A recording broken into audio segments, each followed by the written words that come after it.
Good morning, first grade, and happy Monday. This week, we're going to be talking about things in a story like characters, settings, and then eventually on Friday, we're going to get to talking about the central message or the moral or the lesson of a story. So today, I want you to put your hands on your hips, give me your big Superman pose, and repeat after me. I can identify the characters and setting in a story. Good job. So you just said our I can statement for today, which is I can identify characters and setting in a story. So first, let's talk about what is a character. Does anybody know what a character might be? Good job. If you remembered correctly, the character in the story is a person or the people in the story. So in the book Chrysanthemum that we read last week, the character would be Chrysanthemum. Now, what is a setting? Touch your nose if you remember what a setting is. Good job. The setting is where the story happens or takes place. So in the book Chrysanthemum, again, that we read last week, the setting would have been at school. In this picture, for instance, it's in the music room. Now, sometimes you might be thinking, well, I remember more than one character. And you are absolutely correct. So can there be more than one character? Let's make sure that we're answering in complete sentences by saying, yes, there can be more than one character in a story. And our picture here shows Chrysanthemum and her peers at school. So Victoria and some other people that were mentioned in the story are in the picture right here.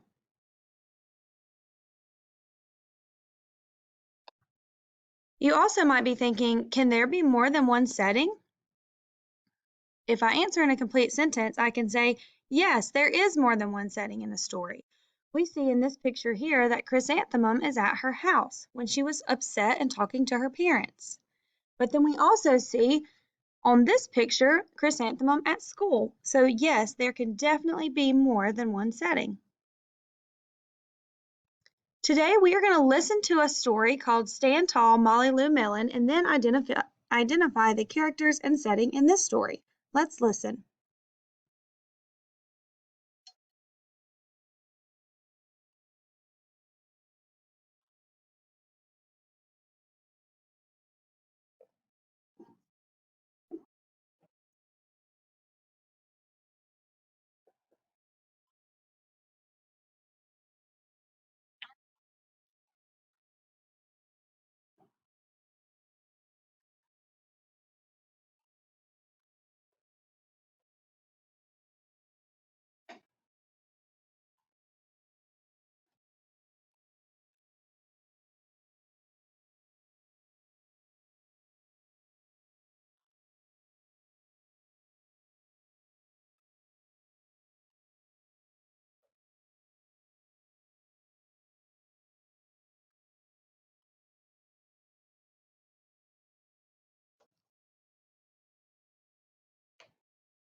I just love the story Molly Lou Melon. It's one of my favorites. Now let's talk about the characters and settings. We talked about the character being a person or people in the story.